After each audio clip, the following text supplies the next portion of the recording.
What's up, guys? It is Dave, it is Duncan, back from Metal Epidemic for another album review. And for this review, Duncan and I have been checking out the new album from Danish Blackened Hardcore band Telos. The band's new album, Delude, will be released on March 17th via a huge amount of labels, which I'm not going to name every single one of them. Links below, lists below.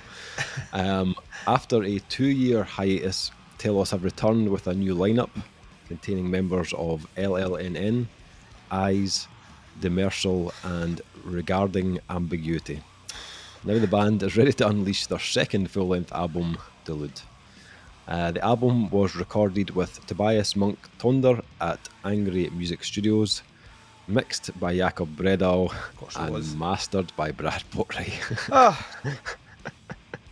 You know, it's just like whenever you say one of their names, the other one is going to follow. Yeah, it's funny how that happens, but also that weirdly there is an assurance of quality when you read that. That is true. You know what you're going to listen to is absolutely fucking savage. Yeah, which this is, by the way, very, very, very, very, very, very savage. Yeah. The album also features guest vocals on I Accept, I Receive by Ricky from Convent, and on the track Throne by Christian, the former LLNN vocalist. So, this album was thrown onto our review list last minute. So we've had this album the shortest amount of time out of all the albums we're reviewing this week. Yeah. So theoretically, going on the time we've had it, it should be the album we've listened to the least and maybe have the least to say about. But that's not true, Duncan. That's not for me anyway. I can't speak for you. I have rinsed this an unhealthy amount. So yeah, couldn't be further from the truth. Dave's kind of obsessed with this album, Duncan.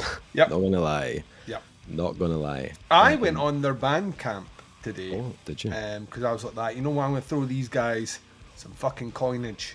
Mm-hmm. And I went on to buy some merch. None of them in medium.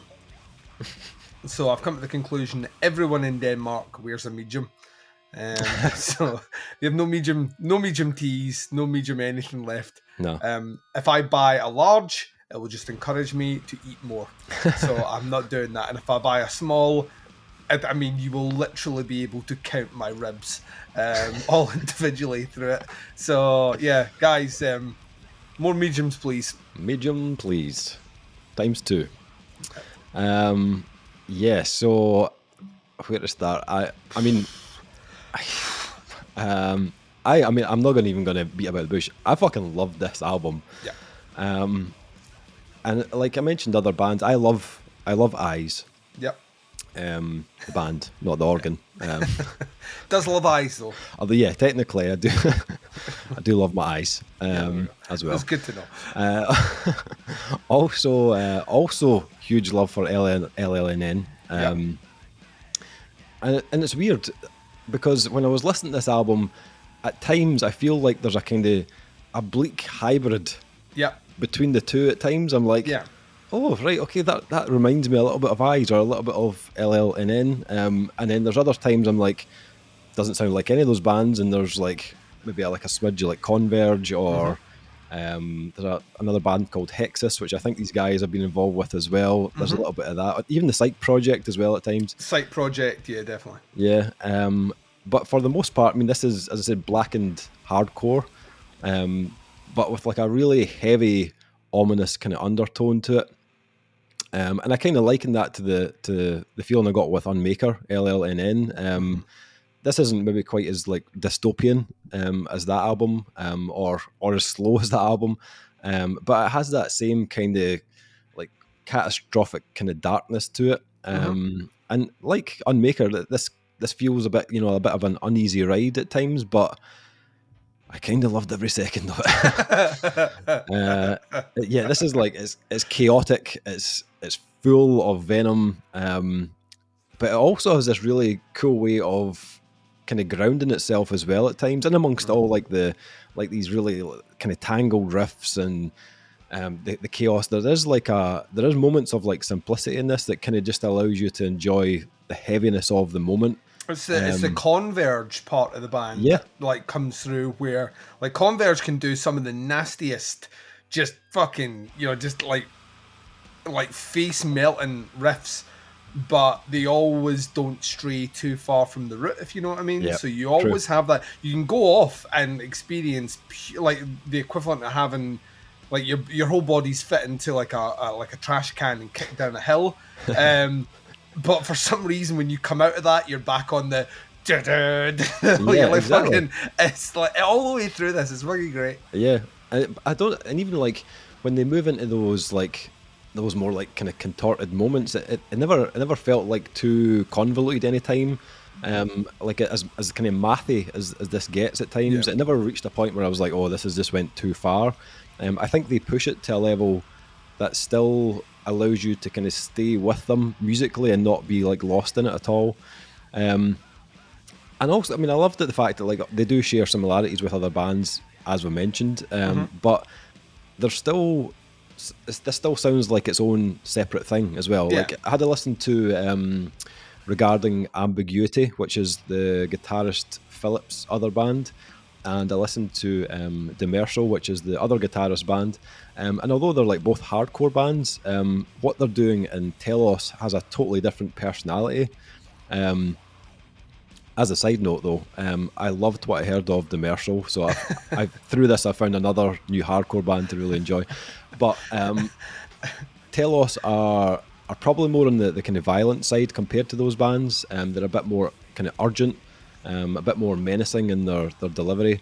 There is also a real blackened streak to this that does like venture into black metal at points. Oh, aye. Yeah, this kicks up. The opening song is dripping in black metal. Yeah, but like to the point where, like, not knowing too much about Telos, I thought you'd snuck a black metal album in for review, and I was like, that we don't usually do the black, so I don't know why Dave's flung this old black metal album in here, and then like about a minute into it breaks up into something else. But just the whole kind of lo-fi approach of it was just kind of hand on the back foot.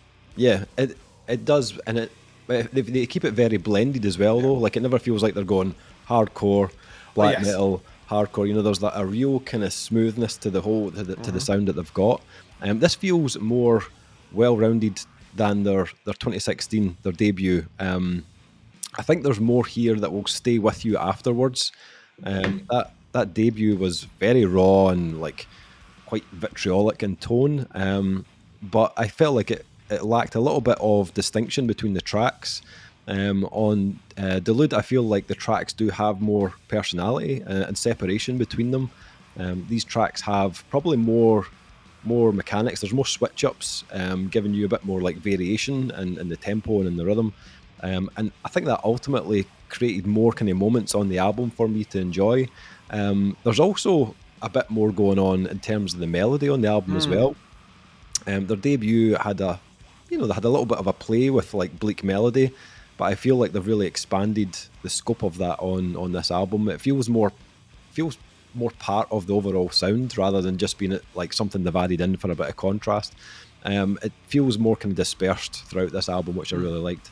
And some of it's quite subtle, just little notes added in here and there that you'll probably not even pick up on the first time listening, but when they do kind of decide to go all in and really like push the melody on a track like Never Me, it sounds really natural because they've been kind of hinting at it the whole time on the tracks before. I think vocally, this album feels like a level up. We've obviously mentioned Victor, in a few reviews. We're now struggling to find any reviews of albums we've done that he's not on. I know. He's fucking on everything. Yeah. And somehow it's him. Yeah. And it's his vocals, but you would never have thought, listening to Eyes, that vocal style could be as dexterous as to fit into other styles of music so seamlessly. It doesn't feel like, they've added the blackened element here. It's much more hardcore than Eyes. So these vocals kind of are the mismatch part. It just kind of feels like it fits, and I cannot wait to hear what he does with LLNN, because I love the previous vocalist from LLNN, and I'm now thinking that if anyone can replace them as Victor, it's get to that point where it's like I'm struggling to think. I think if he started like an 80s pop tribute act, his vocals would probably fit on that as well. It's so savage though. It's like so. It's weird to describe. I get the hairs on my arms and the back of my neck stand up when he hits certain scream notes. They're just like, it feels like he's emptying his fucking soul, and his spleen. It's just unreal, man. It's absolutely fucking unreal. Yeah, he is. He's fast becoming like one of my favorite hardcore vocalists right now. Like every time I hear what he does, I'm just like, there's no end to this guy's vocal skills. Like just everything he does. I think here it feels a bit less tonal than the stuff he does with Eyes. This just feels like more like full on scorched earth vocals. His tone is just really nasty on this, but in all the kind of right ways. But he still gives you like all these different ranges of his voice. Like if you listen to the I Accept, I Receive, it gives you like all these different levels and registers to his voice, right down to the kind of gutturals. And then if that wasn't enough, you've also got guest vocals on there as well from, I think it's Rike, I'm not sure how you pronounce her name, but she's adding another tone and a different layer vocally as well.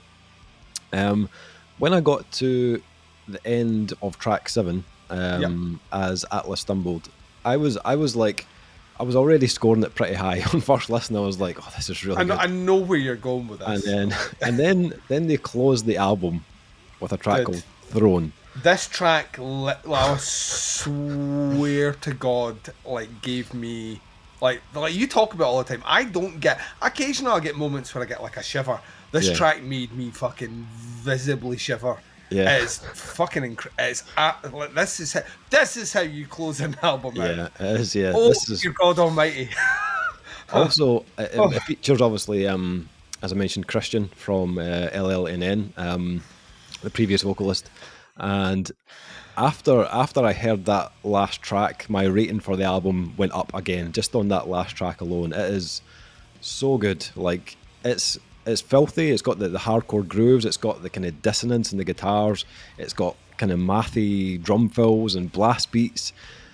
But most of all, what I loved about it was the melody on that last track. It's got hope. Oh, yes. It closes on hope. It's the weirdest thing to describe. Yep. It weirdly closes on a moment of light, which the album doesn't have. Absolutely, 100%. That's the same feeling I got. It was the melody felt more kind of uplifting on that last track. It was like that, as you say, like a kind of glimmer of hope in the darkness.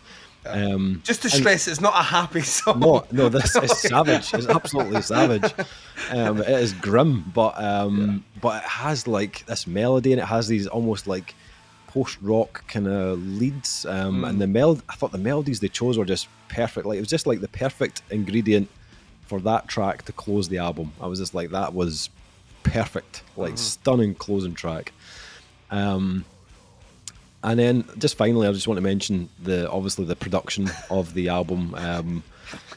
The album was recorded by Tobias, who I'm pretty sure he did the first Eyes album. I'm sure.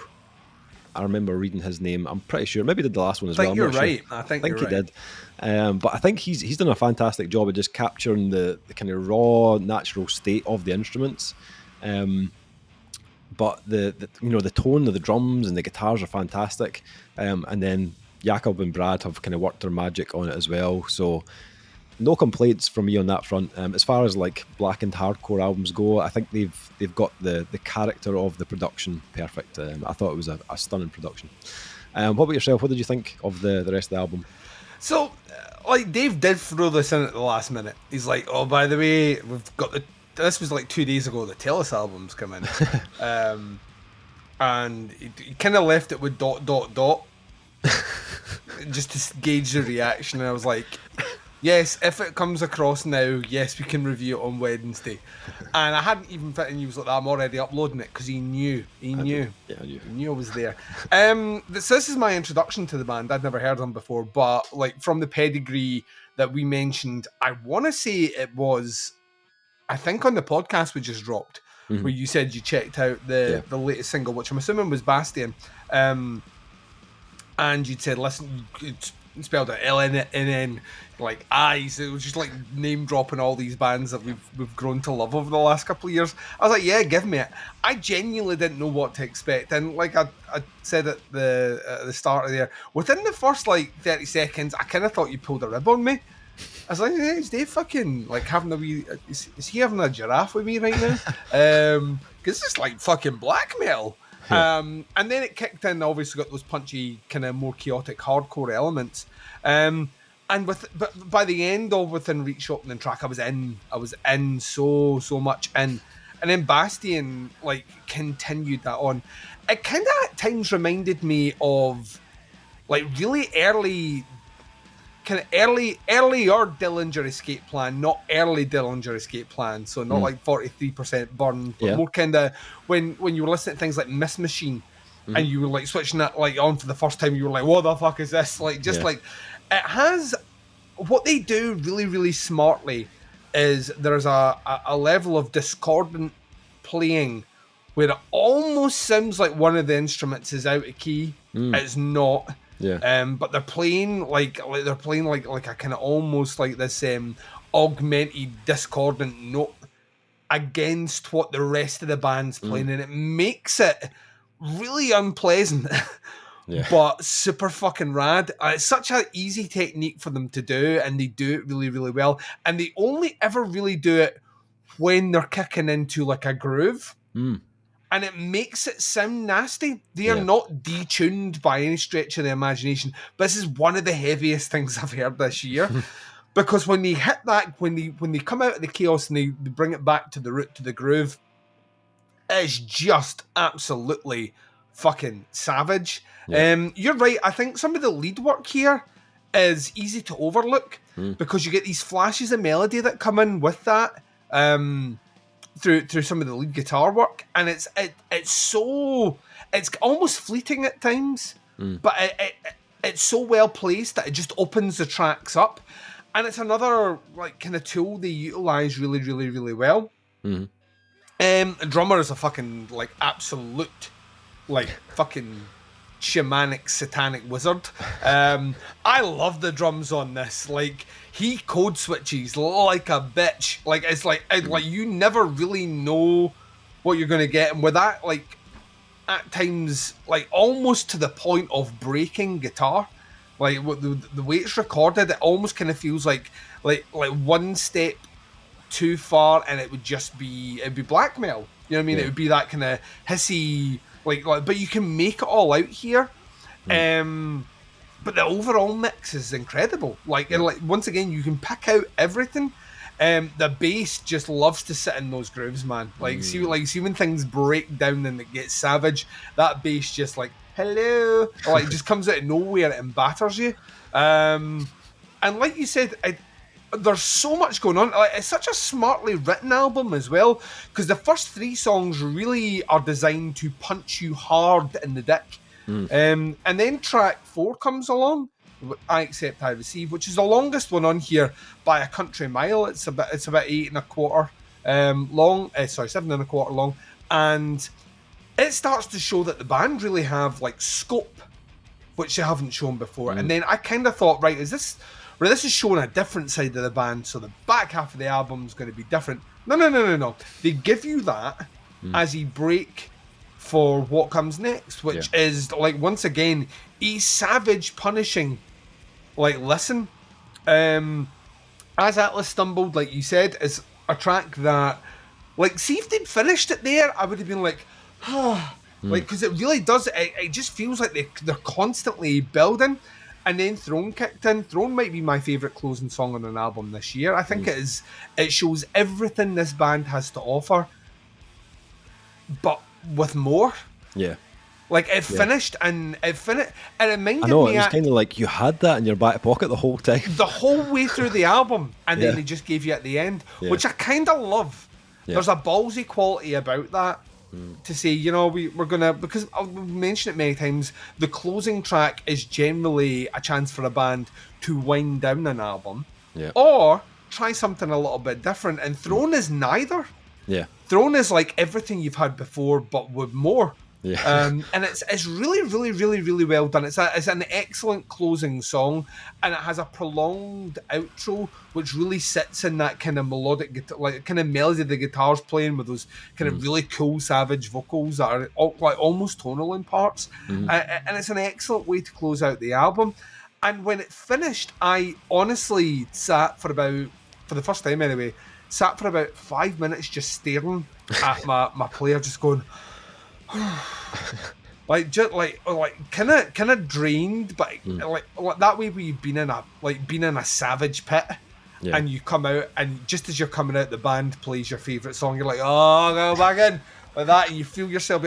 That's Delude. It's as an album which doesn't compromise anything at all. Is constantly just one of the most savage things I've heard this year, but is so inviting a listen. It's weird that it should almost be off-putting with everything we've mentioned, but for whatever reason it's really infectious. Like in the 2 days we've had this, day and a half we've had this, I spun this like 8 times. I fucking love it. I absolutely love it. Had they had a medium in the merch page of their Bandcamp, I would have bought a t-shirt, guys.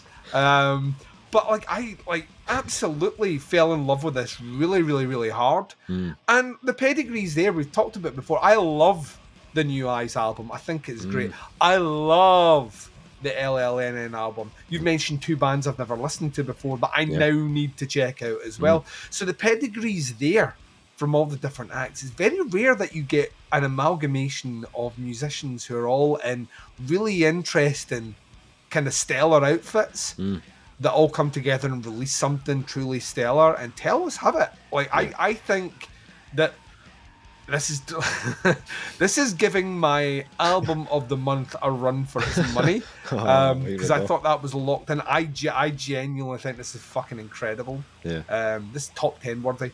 That's strong, and out of nowhere for me, absolutely out of nowhere for me. You just know this would be fucking amazing live as well. You just know it's going to be the best thing live. Like the last thing on the production is like as it should be for a band like this. It heightens all the qualities of all the genres that it's playing in, but never loses any of the integrity. It's super clear and super savage. I remember, if I had to describe it to someone, if I had to describe what the production sounds like, remember that scene in Seven where that guy's talking about how he was given like a knife dildo to basically shag a prostitute to death, and he's kind of losing it a little bit, and he's kind of going a wee bit insane and all the rest. And you're thinking, if he's like that, what was she like? She's like the sound of Delude from Telos. It's fucking, it's just fucking the most savage, uncomfortable yet fucking amazing listen I've had this year. This is absolute. Just get to the grades because I know where I'm going. I don't care where you're going. I know what I'm giving it. So, okay. So, Telos, Delude, ratings for this album. Oh man. This is so fucking good, this album. And it's weird, like, every time I hear it, I like it more, and then I like it even more. And I loved it on first listen. Like, the first time I heard it, I was like, this is fucking great. And then by the time I got to track 7, I was like, this is an easy. Like, I was already up at like a 4.5 at that point. I was like, this is easy 4.5, loving this. And then that last track came in, and I was like, oh fuck. What we're doing here. Oh fuck. Okay then. Yeah. 4.5 is out the window. Yeah, this is a 5. Like that last track, it gave me the moment that I was waiting on, like just that final piece of the puzzle, and the moment I was just like that kind of goosebumps moment that I got on the very last track. So yeah, for me, 5 out of 5. I absolutely love this album. Duncan. Oh yeah, I love this. I love moments where I can just give out the easiest 5s that I've ever given out. Yeah. Well, there's no disputing that I can't begin, like, kind of like yourself. I'm now a wee bit obsessed with Telos. Yeah, don't wait another fucking 6 years to put out an album, guys. Just like I know you're all busy and other bands are doing things, but save a bit. Just like look at our pleading faces. Yeah. Don't make us wait again. This is fucking awesome. Denmark, man. Yeah. Denmark. I don't know. I don't know. I know Jakob's like, oh no, the scene's always been like this. I kind of don't believe him now. I kind of feel like if the scene's always been like this, we would have fucking known, right? This is. Yeah, I feel like that whenever we review something. Where Victor is involved, that we're just throwing 5 stars at it. That's not what we do. Like, no. our ratings are all over the place usually. It just so happens that the last Eyes album got a 5. Yeah. This is getting a 5. Alright, it wasn't in the LLNN when I reviewed that album, but it got a 5 as well. If it was, he would have got 5. Probably would have, yeah. Yeah, I like it. Like I'm saying, I think there's something really exciting about their music scene at the moment. We've spoken about it before, and I think Telos are the prime example of how interesting the scene is, because you can get musicians that are involved in all manner of things and put them together. And yes, there are elements in there, but it's its own thing. Telos is its own thing, and it's all the better for it, and it's fucking incredible. So yeah. Yes, Telos Delude is out on March 17th via lots of labels. Check it out. I'll put a link below to the band, to their Bandcamp, where you can check out the link, have a listen, see what you think. Stick some comments in below. Happy to your thoughts and opinions on it. That is the review. Thank you for checking it out. We'll be back with another review very soon, but until then, take care. Speak to you soon. Bye, everyone.